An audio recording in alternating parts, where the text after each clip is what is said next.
बात आज से लगभग 40 साल पुरानी होगी। हरिया काबारी का काम करता था और उसके परिवार में वो, उसकी बीबी लता और उसके 2 बच्चे थे।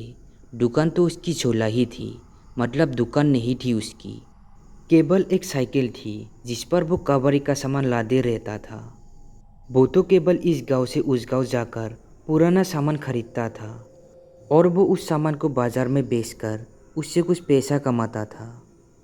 ऐसे ही एक दिन की बात है जब सुबह सुबह ही हरिया दूसरे गांव में भंगार का सामान लेने के लिए निकल गया।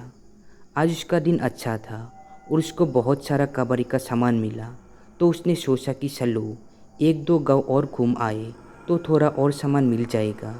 ये सब सोचकर वो दूसरे गांव भी चला गया। उसको वहाँ भी खूब सारे कबाड़ी का सामान मिला और ऐसे करते करते उसे शाम हो गई थी।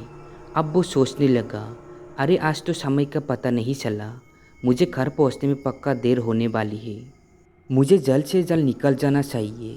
और ये सब सोचकर वो अपनी घर की ओर निकल गया। उसके घर का रास्ता वैसे तो बहुत लंबा था, पर अगर वो जंगल वाले रास्ते से जाएंगे तो वो जल्दी पहुंच जाएंगे। यही सब सोचकर वो जंगल वाले रास्ते की ओर चला गया। रात के कुछ 10 बज रहे होंगे। उसे जंगल से थोड़ी दूर लालटेन और आग की रोशनी दिखाई दी, लेकिन थोड़ा आगे जाने के बाद उसे वो रोशनियाँ आनी बंद हो गई। अब हरिया धीरे धीरे आगे बढ़ रहा था, पर उसके सामान की वजन से वो थोड़ा थक भी रहा था, तो वो थोड़ा आराम करता है और फिर से चलने लगता है। धीरे धीरे चलते चलते उसे उस जंगल में से अजीब सी आवाज़ आने लगी। उसको महसूस हो रहा था कि कोई तो है उस जंगल में। उसको एक गंदी सी बदबू भी आने लगी थी, तो उसने सोचा कि शायद ये बदबू खराब पानी की होगी। थोड़ा आगे जाने पर उसे फिर से महसूस हुआ कि पैरों पर कोई तो है, शायद ये कोई पक्षी होगा। पर फिर उसने देखा कि वो जो कोई भी था वो एक पैर से कूदकर दूसरे पैर पर जा रहा था, और थोड़ी सी शान की रोशनी में उसने देखा कि वो एक लंबे बालों वाली एक बूढ़ी औरत थी जो कि इधर से उधर कूद रही थी। ये देखकर वो थोड़ा डर गया, क्योंकि किसी भी बूढ़ी औरत का ऐसे एक पैर से दूसरे पैर पर कूदना बिल्कुल भी आम बात नहीं थी। हो ना हो ये एक चुड़ैल है। और ये सोचकर हरिया के पसीने छूटने लगे। पर हरिया ने अपने डर पर काबू पाया और उसने सोचा कि तेज़ तेज़ चलता हो और जल्दी से यहाँ से निकलता हो ताकि इससे जान बच सके। मैं तेज़ी से अपनी साइकिल चलाने लगा और बस इसी इंतज़ार में था कि कब घर पहुँचूँ और इस डैन से मुझे छुटकारा मिले। अब मुझे वो डैन दिखाई नहीं दे रही थी और ना ही किसी पैर के हिलने की आवाज़ आ रही थी। मुझे लगा कि शायद वो मेरा भ्रम होगा और मैं काफ़ी थक गया हूँ, तो मुझे ऐसा खाली एहसास हुआ होगा। अब मुझे थोड़ा आराम हुआ, पर मैंने एक बात पर गौर किया कि मेरी साइकिल पर जो पीछे फाड़ लदा था वो काफ़ी भारी हो गया था। अजीब बात थी कि ऐसा कैसे हो सकता है, मतलब शायद मैं थक गया हूँ तो मुझे ऐसा लग रहा होगा। तो मैंने थोड़ा रुक गया और मैं आराम करने का सोचा। मैं आराम कर ही रहा था कि तभी मैंने पीछे से किसी की सांसों की आवाज़ सुनी। ऐसा लग रहा था कि जैसे वहाँ पर मेरे अलावा और कोई भी है। मुझे फिर से पसीने आने लगे और मैंने पीछे मुड़कर देखा, पर वहाँ पर कोई भी नहीं था।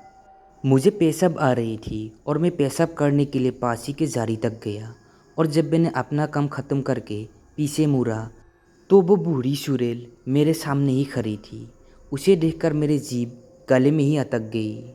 वो चुड़ैल काफ़ी भयानक थी और उसका चेहरा बहुत ही डरावना था। उसकी एक लंबी नाक थी और उसने काले रंग की शॉल ओढ़ रखी थी।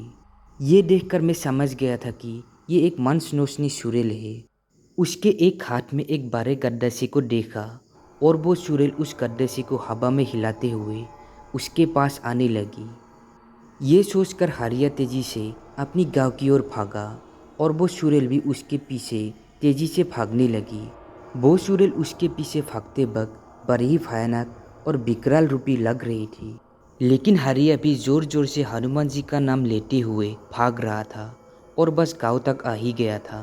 तभी चुड़ैल ने एक जोर की सीख निकाली और कहा, रुक, मुझे बहुत भूख लगी है। फिर वो चुड़ैल हवा में ही गायब हो गई। हरिया फिर भी भागता रहा और गांव के मंदिर में जाकर बेहोश हो गया। फिर अगले दिन जब उसको होश आया तो सभी ने उससे पूछा कि क्या हुआ हरिया। तेरी ऐसी हालत और तू यहाँ क्यों सो रहा है? देख पूरी रात तेरी बीबी और बच्चे कितने चिंता में थे। साला बता तेरे साथ क्या हुआ था। फिर हारिया ने उन्हें पूरी बात बताई तो वो सब उससे बोले, तेरा दिमाग खराब हो गया था क्या, जो तो उस मांस नोचनी के जंगल से गुजर कर आया। खैर तेरा भाग्य अच्छा है जो तू बच गया, शायद तुझे भगवान ने बचा लिया। फिर हारिया उठा और उसने भगवान को धन्यवाद किया और अपने बीबी से मिलकर वो कुछ गाँव वालों के साथ उस जंगल में उस जगह चला गया जहाँ पर उसकी कबाड़ी का सामान लादने वाली साइकिल थी। उन लोगों ने वहाँ जाकर देखा कि उसके साइकिल के टुकड़े और कबाड़ी का सामान यहाँ वहाँ पड़ा हुआ था। ये उस चुड़ैल का ही काम था। हारिया उस दिन बच गया और फिर उसने गांठ बांध ली कि अब वो इस जंगल में कभी भी नहीं आएगा।